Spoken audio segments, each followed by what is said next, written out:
आज की जो कहानी है इसके अंदर कुछ सवाल भी हैं और आपको एक बात बड़ी अजीब लगेगी कि इस जगह को 60-65 साल हो गए, ठीक है, लेकिन आज भी कहते हैं भूत प्रेत आत्मा यहाँ पर बसते हैं।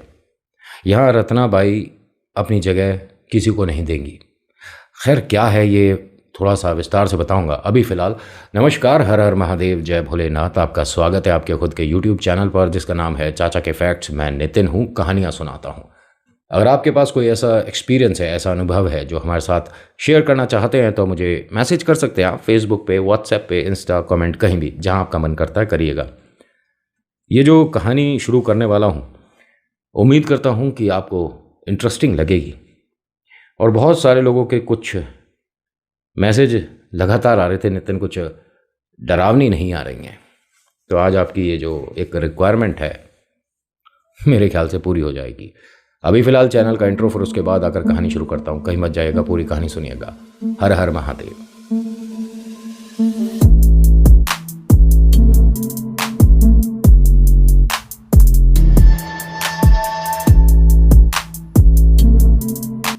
कहानी शुरू करने से पहले रिक्वेस्ट हर बार की तरह की पसंद आती है तो लाइक कर दिया करो, शेयर करो, कमेंट में लिखिएगा जय श्री राम, आपका नाम, आपकी जगह, कहाँ से आप ये वीडियो देख रहे हो। सब्सक्राइब करिएगा अगर आपको इंटरेस्ट है कहानियाँ सुनने में। मैं अक्सर लाता रहता हूँ, हर रोज़ ही लाता हूँ। आज की कहानी एटा से है। बहुत समय पहले की कहानी है, तकरीबन 65-70 साल, ठीक है। और एटा, मैनपुरी, सिकंदराबाद, दादरी, बुलंदशहर, ये कुछ ऐसे नाम हैं जिन्हें कह सकता हूँ कि अभी ये पूरी तरीके से विकसित नहीं हुए। हाँ, मतलब अगर आप वहाँ से देख रहे हैं तो बुरा मत मानिएगा कि नहीं नितिन, हमारे यहाँ सब कुछ मिलता है, सारी सुविधाएं हैं, फैसिलिटी है। लेकिन आप मानते हो कि एटा या एटा के आसपास के जो कुछ क्षेत्र हैं, कुछ गांव हैं, उनको दिल्ली, मुंबई से, गाज़ियाबाद, नोएडा से, गुड़गांव कंपेयर करा जा सकता है? नहीं ना। तो कहीं ना कहीं मैं गलत भी नहीं हूँ। हो सकता है कि आपके घर में सारी सुविधाएं हैं, आपके पास मैक्सिमम सब कुछ है, लेकिन थोड़ा बहुत तो विकसित होने में समय लगेगा। ये जैसे मैंने बताया कि 65-70 साल पहले की बात है, तो यहाँ पर एक बहुत बड़ी हवेली हुआ करती थी। इसे रत्नाबाई की हवेली कहते थे। रत्नाबाई एक डांसर जो कि ज़बरदस्त डांस करती थी, बहुत खूबसूरत थी देखने में, और इन्होंने यहाँ 7 साल अपना नाम, अपना वजूद कायम रखा। इनको देखने के लिए लोग दूर दूर से आते थे, बस एक बार उनकी झलक मिल जाए। और हाँ, हम लोग जैसे शादी ब्याह में देखा ही होगा आपने, बॉलीवुड सेलिब्रिटीज़ को इनवाइट कर लेते हैं, या कोई फंक्शन होता है, कोई ग्रैंड फंक्शन है तो उसमें भी चीफ गेस्ट बनकर ये लोग आते हैं। तो ऐसे रत्नाबाई को भी लोग बुलाया करते थे। कोई बड़ा काम है तो उसके अंदर रत्नाबाई आती थी तो भीड़ लग जाती थी। साथ ही साथ रत्नाबाई को डांस के लिए भी शादियों में इनविटेशन मिलता था, और ये उस वक्त बहुत अच्छी एक अमाउंट लिया करती थी। धीरे धीरे पैसे से मजबूत होती चली गई, और इतनी मजबूत हो गई तो कह सकते हैं कि उस जगह, उस एरिया में उनसे ज़्यादा पैसे वाला इंसान कोई था ही नहीं। ये ठाठ थे उनके, उनको सब पसंद करते थे सिवाय एक के। ये इनकी सगी बहन थी जो कि डांस में इनसे ज़्यादा अच्छी थी। वो कला निपुण थी, उन्हें संगीत बहुत पसंद हुआ करता था। लेकिन रत्नाबाई देखने में ज़्यादा सुंदर थी। उनकी जो मतलब पर्सनैलिटी है वो लोगों को एक अपना दीवाना बना गई। धीरे धीरे उनका नाम बढ़ता चला गया, और इनकी जो बहन है बस रत्नाबाई की बहन के नाम से ही रह गई। बड़ी अजीब बात है, जिन्होंने मुझे ये कहानी भेजी है वो कहते हैं कि हमें भी उनका नाम आज तक नहीं पता। हम भी रत्नाबाई की जो बहन है इसी नाम से जानते थे। और ये जिन्होंने कहानी बताई है, इनके दादा ने उन्हें कहानी बताई है वाली, कि ये जो लड़का कहानी बताता है इसे मैं भी एक कहानी बताना चाहता हूँ। दादाजी ने जब मेरे से फ़ोन पे बात करी तो मुझे बड़ा गर्व महसूस हुआ कि मेरे को देखने पसंद करने वाले बहुत ऐसे ऐसे उम्र के लोग हैं जिनका मान सम्मान सिराकों पर है। मतलब 7-8 साल से बच्चा और 70-80 साल के वृद्ध सब देख रहे हैं, तो बस कृपा है आप सबकी। वरना मेरे जैसे तो हज़ारों हैं जो कि बैठकर कहानियाँ सुनाते हैं, और मुझसे अच्छी सुनाते हैं। उनके पास सब्सक्राइबर बहुत सारे हैं, मेरा तो परिवार है। होता क्या है कि रत्नाबाई का नाम यहाँ पर धीरे धीरे जब बढ़ने लगा तो रत्नाबाई की जो माँ हैं उन्हें बेहद अच्छा लगता था। इनके लिए दूर दूर से लोग तोहफे लाते थे। रत्नाबाई किसी तोहफे को बस छू दें तो लोग ये सोचते कि वो उनकी ज़िंदगी बन गई। इनका ये हाल था। कोई एक भाई साहब जो कि लगातार 3-4 महीने तक इत्र लाते रहे रत्नाबाई के लिए, लेकिन उन्होंने एक बार भी वो एक्सेप्ट नहीं करा। ये उस आदमी का कहना था। वो कहते हैं कि अगर उन्होंने मेरा तोहफ़ा कबूल किया होता, एक्सेप्ट किया होता और कभी उन्होंने इस्तेमाल किया होता, तो वो जहाँ से भी निकलेंगी वो इत्र की खुशबू दूर दूर तक लोगों को पता चलेगी। मैं उनके लिए ख़ास इत्र बना कर लाता हूँ। लेकिन उन्होंने मेरा तोहफ़ा कभी इस्तेमाल ही नहीं करा। रत्नाबाई को जो घमंड है ये कभी ज़मीन पर भी आएगा। और ऐसा बोलकर जब वो जा रहा था तो इनकी छोटी बहन ने ये सब सुन लिया। उन्हें बाय फेस इतना लोग नहीं जानते थे। वो रुकी और पूछती है कि आप क्या तोहफ़ा लाए थे रत्नाबाई के लिए? तो उसने बताया कि आपसे कह रहे हाँ, मैं वो हूँ जो कि रत्नाबाई के कमरे तक आपका तोहफ़ा पहुँचा सकती हूँ। उन्होंने कहा नहीं, अब ज़रूरत नहीं है। मैं 3 महीने तक इनको इनके इस काम की एक तरह से मैं गिफ्ट तोहफ़ा देना चाहता था कि आप कितनी हुनरदार हैं। यहाँ कुछ भी किसी का भी कोई गलत मन में मत लाइएगा कि अच्छा डांसर है तो उस टाइम तो ऐसा कुछ भी मत लाओ, जो जैसा बता रहा हूँ वैसा सुनो, क्योंकि ये कहानी बताने में मुझे भी शब्दों का अच्छे का इस्तेमाल करना पड़ रहा है। वरना तो मैं कभी कभी जब पूरी कहानी देखता हूँ, पढ़ता हूँ, तो मैं सुनानी शुरू कर सकता हूँ। लेकिन आज मेरे सामने बहुत कुछ है जिसको मैं देख देख कर आपको बताऊँगा। इस आदमी ने कहा कि नहीं, अभी फ़िलहाल ज़रूरत है नहीं, लेकिन रत्नाबाई को कुछ ही समय में पता चल जाएगा। अपने हुनर पर कभी इतराना नहीं चाहिए, क्योंकि घमंड तो किसी का भी टूट सकता है, चाहे वो रत्नाबाई हो या कोई और। उन्होंने कहा आप अभी कहते हो कि उनके प्रशंसक हो, आप उन्हें पसंद करते हो, लेकिन आपकी ज़ुबान से खटास आ रही है, आप उनसे नफ़रत भी करते हो। उन्होंने कहा जी, ये प्यार और नफ़रत होती ही ऐसी है कि अगर एक बार हो जाए तो बड़ी मुश्किल से हटती है। लेकिन हाँ, मैं उनमें से हूँ कि अगर मैंने किसी से प्यार किया, उसके हुनर की कद्र करी और उसने वो एक्सेप्ट नहीं करा, मुझे बुरा लगता है। मैं थोड़ा अलग तरीके का इंसान हूँ। उन्होंने कहा चलिए ठीक है, आप अपने रास्ते, हम अपने रास्ते। जब ये चलने लगी तो इन्होंने कहा कि क्या आप वास्तव में उनके कमरे तक इत्र पहुंचा सकती हैं? इसने कहा हाँ, बिल्कुल पहुंचा सकती हूँ। उन भाई साहब ने कहा कि ठीक है, मैं कल आपको एक नया इत्र बना कर दूंगा। अगर आपने वो पहुंचा दिया और उन्होंने लगाया तो मैं तमाम ज़िंदगी, पूरी उम्र आपको इत्र तोहफे में देता रहूँगा और मैं बताऊँगा कि मैं कौन हूँ। उन्होंने कहा ठीक है, आपका इंतज़ार रहेगा। अब यहाँ ये सारी बातें जो हो रही थी, इनके साथ एक आदमी हमेशा चला करता था एज अ सिक्योरिटी गार्ड, ये जो रत्नाबाई की बहना है। और ये जिन्होंने कहानी भेजी है उनके दादा के कोई रिलेशन में थे, उन्होंने बताई है। बहुत दूर से आई है घूम कर कहानी, बहुत रिश्तेदार, पीढ़ियाँ और एक दूसरे के साथ उन्होंने बात करी, तब जाके कहानी मेरे तक आई है। इसीलिए मैं इसे बहुत धीरे धीरे आराम से विस्तार से बताने की कोशिश कर रहा हूँ कि कोई भी चीज़ छूटे ना, जो जैसा है वैसा सामने आए। होता क्या है कि एक दिन बाद वो आदमी वापस आया। जैसी इन्होंने जगह डिसाइड करी थी वहाँ पर ही दोनों मिले। वो आदमी भी इनके साथ आए। उन्होंने 2 शीशियाँ दी कि एक रत्नाबाई के लिए है, एक आपके लिए है। और हाँ, आपका ये एहसान मैं पूरी ज़िंदगी नहीं भूलूंगा। एक शर्त है। उसने कहा बताइए। कि कल उनका जहाँ प्रोग्राम है वो यहीं से जाएंगी, ठीक है? मैं चाहता हूँ कि मेरे इत्र का वो इस्तेमाल करें। मैं बहुत दूर खड़ा रहूँगा, लेकिन मैं पहचान लूँगा कि हाँ, आपने मेरा काम कर दिया। उसने कहा मैं जो आप कह रहे हो कर तो दूंगी, लेकिन इसमें मेरा कोई फ़ायदा हो नहीं रहा है। इन्होंने कहा आपका फ़ायदा है, ये जो मैंने आपको इत्र दिया है ये साधारण नहीं है। कहते हैं कि इस इत्र के आसपास कोई भी आता है तो वो मंत्रमुग्ध हो जाता है, वो खुशबू में ऐसा हो जाता है कि बस क्या ही बताऊं। एक शर्त है, इस इत्र को कभी भी ऐसी जगह पे इस्तेमाल नहीं करना चाहिए जिसके आसपास बुरी शक्तियां हों। इसने कहा मैं समझी नहीं। कह रहे वैसे कहते तो हैं कि इत्र को कभी भी जहाँ भूत प्रेत आत्माओं का साया होता है वहाँ इस्तेमाल नहीं करना चाहिए, लेकिन अगर किसी को ये रास आ जाए तो आप बिना इत्र के पूरी ज़िंदगी रह भी नहीं पाओगे। आप समझ रही हो? उसने कहा अगर मैं इत्र लगाती हूँ और मेरे आसपास कोई बुरी शक्ति हुई और उसे ये इत्र की सुगंध अच्छी लग गई तो वो पूरी ज़िंदगी मेरे साथ रहेगा। उन्होंने कहा हाँ, ये साधारण इत्र नहीं है। तो उन्होंने कहा अगर रत्नाबाई ने ऐसा किया तो?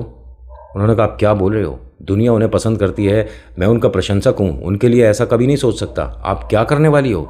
इसने कहा आपका काम यहीं तक था, और इतना बोलकर ये चली गई।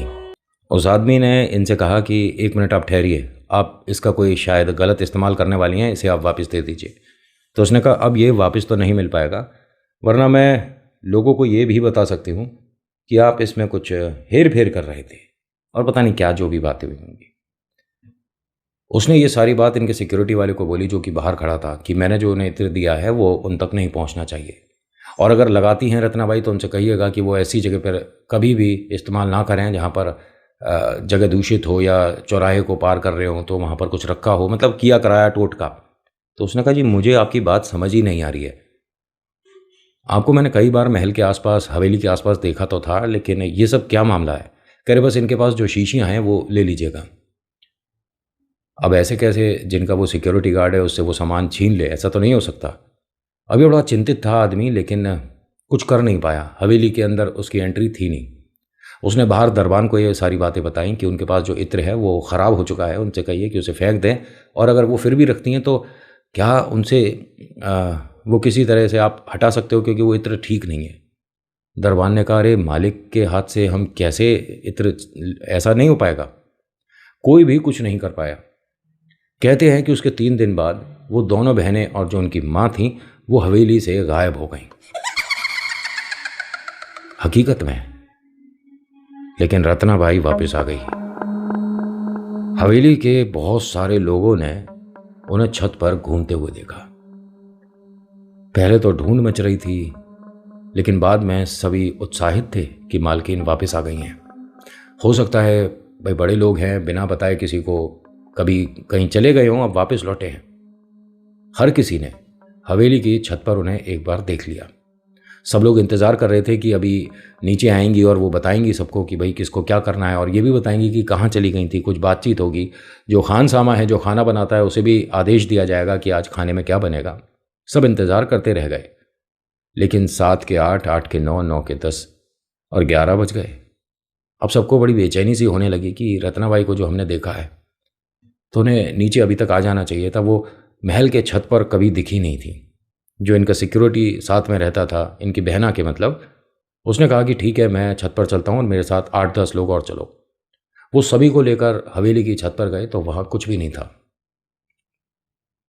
छत पर रत्नाबाई लिखा हुआ था लाल से, मतलब सिंदूर कहूँ या क्या कहूँ, बस ये मानिए कि छत पर एक जगह उन्होंने रत्नाबाई लिखा हुआ था। अब किसने लिखा, कैसे लिखा, क्या हुआ, कुछ नहीं पता। इन्होंने पूरी हवेली देखी, छत पे हर तरफ देखा, बहुत अलग तरह की बनी हुई थी। नीचे वाला फ्लोर देखा, उसके नीचे देखा, पूरी हवेली को कम से कम 60-70 लोगों ने पूरी हवेली को टटोल लिया। बाहर के लोग आ गए, मदद करने लगे कि भाई हर किसी को मौका मिल रहा है इतनी बड़ी हवेली में जाने का। भाई अगर कोई बॉलीवुड सेलिब्रिटी आपका फेवरेट है, उसके घर में अंदर जाने को आपको मौका मिलेगा तो क्यों नहीं जाओगे। लोगों की भीड़ आनी शुरू हो गई कि रत्नाबाई के घर में न जाने क्या बात हो गई, सब पहुंच रहे हैं। दूर दूर से लोग आने लग गए, और वहाँ तमाम कमरे में बहुत सारे गिफ्ट पड़े हैं, ज़मीन पर पड़े हैं। यही कद्र होती है अधिकतर। हम तो बड़े मन से किसी को कुछ भेजते हैं, लेकिन भाई वो कितने तोहफ़ों को एक्सेप्ट करे, सेलिब्रिटी है, बड़ी है। रत्नाबाई के जो तोहफे हैं न जाने 2-2 महीने 3-3 महीने पुराने, सब ऐसे ही पड़े हैं। यहाँ वो भाई साहब भी आए देखने के लिए घर को, जो कि इत्र दे रहे थे। उन्होंने शीशियाँ देखी दोनों अपनी। इतने बड़े घर में न जाने वो एक इत्तेफाक रहा कि वो वहीं पहुँचे जहाँ पर ये इत्र की और ये सब शीशियाँ रखी हुई थी। वो अपनी शीशी पहचान गए, या ये कह सकता हूँ उस महक के ज़रिए वो वहाँ तक पहुँच गए। देखते क्या है कि दोनों शीशियाँ खाली हैं। सिक्योरिटी वाले को देखा, उसे पहचान लिया और कहा कि भाई साहब आपको मैंने कुछ काम कहा था, आपने किया? कह रहे नहीं, हो नहीं पाया, क्योंकि मैंने तो अंदर नहीं आ सकता था, दरबान को बोला था। दरबान से पूछा गया, उसने कहा कि मैं उसके बाद मालिक से मिला ही नहीं, मतलब जो मालकिन बोलना चाहिए, वैसे ये सब लोग मालिक ही बोलते हैं, ठीक है, कि मैं उनसे मिल ही नहीं पाया। तभी एक औरत के चिल्लाने की आवाज़ आई कि मैंने रत्नाबाई को अभी आईने में देखा था, मेरे पीछे खड़ी थी। अब ये पलटी है तो मेरे पीछे वो है नहीं। लोगों ने तुरंत ही यहाँ पर बातें बनानी शुरू कर दी। कुछ लोग तो यहाँ से अब पलायन कर गए, निकल गए यहाँ से कि भैया यहाँ रुकना गलत है, ये कुछ और मामला दिख रहा है। जो प्रेत आत्माओं पर अपनी पकड़ रखते हैं, तांत्रिक हुए, विद्वान पंडित हुए, इन तक बात पहुंची कि रत्नाबाई हैं और काफ़ी अच्छी एक पॉपुलर सेलिब्रिटी हैं, उनके घर जाना है और कुछ समस्या हुई है। भाई उनको बुलाने का मतलब तो यही है कि कोई प्रेत बाधा है। उन्हें ये कहा गया था कि आपको सख्त आदेश है कि आप अपना चेहरा और अपने साथ जो भी आप सामान लाते हो उसे ढक कर लाओगे। आप दिखने नहीं चाहिए कि घर के अंदर कोई तांत्रिक आ रहा है या घर के अंदर कोई भगत आ रहा है। तो उन्होंने भी एक्सेप्ट करी ये बात, ठीक है कोई भाई बड़ा आदमी है, उसके घर जाना है, उसकी मदद को लोग नहीं चाहते कि सबको पता चले। बुलाया गया जो तांत्रिक है, उन्होंने कहा कि वो तीनों यहाँ पर हैं ही नहीं। नीचे वाले पूरे फ्लोर को उन्होंने ना जाने किस तरह से चेक किया, दूसरे फ्लोर को चेक करा, तीसरे फ्लोर को कहते हैं कि यहाँ हर जगह रत्नाबाई है। जहाँ मैं चेक कर रहे थे वो जिस जगह से, मतलब जिस तरीके से, कहते हैं हर कमरे में रत्नाबाई के होने का एहसास है, वो इस फ्लोर पर है। अब सब लोग डरने लग गए कि भाई तू क्या बोल रहा है, जिसके बारे में तू कह रहा है हमें तो दिख नहीं रही, तुझे कैसे? उन्होंने कहा ये मेरी विद्या है, मैं जानता हूँ, और वो अकेली नहीं है, उसके साथ कोई तो है, बस वो मुझे समझ आ जाए, पकड़ में आ जाए तो मैं बता सकता हूँ कि वो हैं कहाँ और उनके साथ क्या हुआ होगा यहाँ। ये भाई साहब को तकरीबन 1 महीना लग गया, कुछ नहीं आता पता लगा। ये रोज आते थे, रोज कभी कहते थे कि जिन्न है, कभी कहते थे कुछ है, कभी कहते थे कुछ है। 1 महीने बाद इन्होंने हाथ खड़े कर दिए कि मैं नहीं कर पाऊंगा। ये ज़रूर है कि आपकी ये हवेली साधारण नहीं है, इसके अंदर आप रुको मत कोई भी। ये यहाँ पर जो काम करते थे ना लोग, बताते हैं 47 लोग काम करते थे इस हवेली में, और ये 47 के 47 लोग हवेली के बाहर जो एक बड़ा सा गार्डन हुआ करता था वहाँ बैठते थे, कब मालकिन आ जाए। वो तांत्रिक रोज आते थे, रोज प्रैक्टिस, रोज कोशिश, कुछ नहीं हुआ। एक भगत जी को बुलाया गया, 11-12 दिन उन्होंने भी बहुत कोशिश करी कि किसी तरह से कुछ पता लगे। इनके सामने कोई बात आ ही नहीं पा रही थी। लखनऊ से एक तांत्रिक है, उन्हें बुलवाया गया कि एटा में कोई रत्नाबाई करके हैं, उनके घर पे कोई समस्या हुई है और वो पकड़ में नहीं आ पा रही बात। ये जो हैं ये देख नहीं सकते थे, नेत्रहीन थे, इनकी आंखों की शक्ति नहीं थी। उन पर उनके ईश्वर का, उनके भगवान का, उनके अल्लाह का कुछ ऐसा हाथ था कि वो मौलवी साहब दूर से भी बता सकते थे कि जो मेरे पास आ रहा है उसके ऊपर क्या है। समझ रहे हो? तो इनको जब इनवाइट किया गया और ये लखनऊ से आए तो कहते हैं इन्होंने एटा की जो बाउंड्री है, जिस जगह से वो शहर शुरू हो रहा था, वहीं पैर रख कर बता दिया कि काला जादू है और वो इतना भयानक है कि आप संभाल नहीं पाओगे। उस हवेली से जुड़े जितने भी लोग हैं तुरंत वो जगह छोड़ दें। इन्होंने अपने साथ वाले को ये बात बोली और कहा कि मैं 1 दिन बाद हवेली आऊँगा, मैं सीधा हवेली पर नहीं जाऊँगा, आप जाओ और ये सब बता दो। अब वो आदमी बेचैन हो गया कि आज तक मौलवी ने इस तरह से कभी नहीं कहा था, और ये जहाँ भी जाते थे डायरेक्ट पहुँच जाते थे, ऐसा नहीं कि मैं वहाँ पहुँचने से पहले 1 दिन रुकूंगा तब उस जगह पहुँचूंगा। ये आदमी वहाँ पहुँचता है और इसे पहुँचते हुए तकरीबन 1.5-2 घंटे लग गए। इसने कहा कि जितने भी लोग इस हवेली पे काम करते हैं सबको एक जगह बुलाइए। काफ़ी लोग काम करते थे। अब ये बात सुनकर इधर उधर के लोग भी आ गए। सबने पूछा कि जी बताइए, और आपके साथ जो आने वाले थे, जो तांत्रिक आने वाले थे, वो कहाँ रह गए? उन्होंने कहा वो आएंगे, 1 दिन बाद आएंगे, कल आएंगे। लेकिन उन्होंने बताया है कि ये काला जादू है और ये बहुत भयानक है, और ये इतना ज़बरदस्त किया हुआ है कि जो उनके ऊपर है उसको उतारने के लिए उन्हें बहुत मेहनत करनी पड़ेगी। वरना मेरे जो साहब हैं, मेरे जो गुरु हैं, वो कभी रुकते नहीं हैं, वो डायरेक्ट उस जगह आते हैं। आप सब आज से ही हवेली की तरफ देखोगे भी नहीं, आप सब वहाँ से छोड़ दीजिए। अब यहाँ कुछ लोग ऐसे हैं जिनका घर है ये हवेली, वो कहाँ जाएंगे? उन्होंने कहा साहब हम तो नीचे वाले फ्लोर में जो कोने के 4-5 मकान हैं वहीं रुकते हैं, वहीं रहते हैं, सारे कमरे हमें ही दे रखे हैं मालकिन ने, हम कहाँ जाएंगे? उन्होंने कहा आपको कहीं ना कहीं तो जाना पड़ेगा, ये जगह आपको छोड़नी पड़ेगी। अब जो हमारा सामान है उसको कैसे लेकर जाएंगे? कह रहे सब कुछ छोड़ दो। एक चीज़ बता दूं कि जब तक इस हवेली पर उतारा नहीं हो जाता ये सामान आपका है ही नहीं। हो सकता है कि आप जिस सामान को लेकर जगह से चल रहे हो वहाँ उस सामान के ज़रिए आप तक कोई आ जाए। आपका ना सामान इधर से उधर होगा, ना कोई गड़बड़ होगी, ना बेईमानी होगी, और ना किसी भी चीज़ को हाथ लगाया जाएगा। आप निश्चिंत रहो, एक बार उन्हें आने दो, काम करने दो, और फिर आपकी मदद चाहिए होगी तो आपको बुला लेंगे।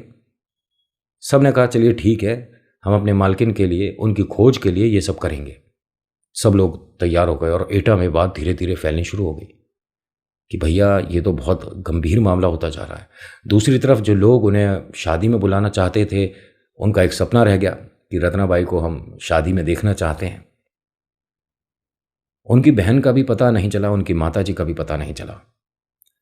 एक दिन बीता, तांत्रिक आते हैं। ये सुबह के तकरीबन 7-8 बजे का समय रहा होगा। गेट पर देखते हैं कि 8-10 लोग बैठे हैं। उनमें से वो सिक्योरिटी वाले भाई साहब भी थे और दरबान भी था जो दरवाजे पर रहता है। उन दोनों ने बताया कि हम एक तरह से 24 घंटे उनके साथ रहते हैं, और इस वक्त ऐसे वो गई थी, ऐसे ऐसे हुआ था, कुछ नहीं पता। बाकी की बातें इन्होंने बता दी। जो आए हैं ना, जो देख नहीं सकते, उन्होंने मतलब बताते हैं कि वो इतने काबिल थे कि उन्होंने दरवाजे पर हाथ लगा कर बता दिया कि आपके दाएं और बाएं क्या है, कौन से दरवाजे हैं, और कौन सा दरवाज़ा कौन सी मंजिल पर जाता है, कौन से दरवाजे के पीछे क्या है, रसोई घर किधर है, आपका वॉशरूम किधर है। बिना कुछ मतलब आंखों की शक्ति नहीं है, लेकिन ये सब उन्हें एहसास हुआ। उन्होंने बताया कि आप सब किसी एक की वजह से यहाँ ठीक ठाक खड़े हो। यहाँ कोई पंडित आकर गया था क्या? उन्होंने कहा एक पंडित जी आए थे और 11 दिन उन्होंने यहाँ पर कोई पूजा पाठ करी है, लेकिन वो कुछ बता नहीं पाए तो वो चले गए। कह रहे वो अपने साथ बहुत सारी बलाएं वो ले गए जो तुम पर भारी पड़ती। धन्यवाद करो उस आदमी का। मतलब आप जो कह रहे हो हम समझ नहीं रहे। कहते हैं कि जितनी तुम्हारी हवेली है उतने ही इसमें प्रेत हैं। काफ़ी बड़ी विशाल है ना, तो इसमें से आधे से ज़्यादा को वो पंडित अपनी पूजा से ले जा चुका है। उसी वजह से तुम सब यहाँ मेरे से बात कर पा रहे हो। बाकी का काम मेरा रहा, मैं करूँगा। तभी आवाज़ आई तू कुछ नहीं कर पाएगा। ये यहाँ पे मतलब जैसे हम कोई आवाज़ देता पीछे से तो पलट कर देखते हैं, ये पलटे नहीं। कहते हैं कौन है पीछे? रत्ना? तो उन्होंने कहा हाँ मुझे रत्नाबाई कहते हैं। मेरी हवेली में अंदर आने से पहले अपना अंजाम सोच लियो। मैंने पंडित को भी यही कहा था और तुझे भी यही बोल रही हूं, ये जगह मेरी है और मैं रत्नाबाई हूं, अपनी बात से पीछे नहीं हटूंगी। जैसे ही इन्होंने ये बोला, जो औरत के माध्यम से उसने बोला, वो औरत एकदम धड़ाम से गिरी। लोगों ने उसे उठाया और ये आवाज़ सिर्फ इन्हें आई। जैसे ही उन्हें होश में लाए तो उन्होंने कहा कि अभी इस पर रत्नाबाई का प्रेत आया था। क्या बोल रहे हो साहब आप? उन्होंने कहा मैंने जो जो सुना वो ये सब था। उसने मुझे एक तरह से मना किया है कि इस हवेली के अंदर आने की ज़रूरत नहीं है, और ये अभी अंदर आए नहीं हैं, बाहर ही खड़े हैं। सब ने कहा कि फिर आप नहीं कर पाओगे। इन्होंने एक हल्की सी मुस्कुराहट दी और कहते हैं कि बस इसी वजह से तो मैं हूँ, और ऐसे प्रेतों के लिए ही मैं हूँ। आप सब निश्चिंत रहिए। लेकिन एक बात बड़े अफसोस से कहूँगा कि आपकी रत्नाबाई अब इस दुनिया में नहीं है। सब लोग रोने लग गए, परेशान होने लग गए कि ये क्या कह रहे हो आप? ईश्वर क्या पता उन्हें कहीं महफूज जगह रखे हों, और क्या पता वो ठीक हो जाएं, क्या पता वो सही वापस आ जाएं। कह रहे नहीं, जिस प्रेत ने मेरे से बात करी है ये कोई साधारण नहीं है। मुझे इस तरह से कोई प्रेत नहीं कह सकता। इंसान तो कह भी दें, लेकिन प्रेत नहीं कह सकता, और वो प्रेत ही था। कहते हैं कि मैं 100% कह सकता हूँ कि वो इस दुनिया में नहीं है, क्योंकि इंसानों की भाषा तो एक दूसरे समझ ही लेते हैं। प्रेतों को समझने के लिए हम जैसों को आना पड़ता है। आगे क्या हुआ अगले भाग में बताऊंगा, क्योंकि ये जो बात है ना, एटा से शुरू होकर लखनऊ तक पहुंच गई थी। कैसे क्या हुआ अगले भाग में। आज की कहानी में इतना ही। कैसी लगी बताना ज़रूर। अच्छी लगी तो प्लीज़ लाइक करिए, शेयर करिए, कमेंट में लिखिएगा जय श्री राम, आपका नाम, आपकी जगह, कौन सी जगह से वीडियो देख रहे हो बताया करो। मुझे अच्छा लगता है क्योंकि मैं उस तरफ होता हूँ तो मैं मिल लेता हूँ लोगों से। So thank you so much for watching. मेरा नाम नितिन है। मुलाकात करूँगा आपसे एक अगली वीडियो में। हर हर महादेव, जय भोलेनाथ, धन्यवाद।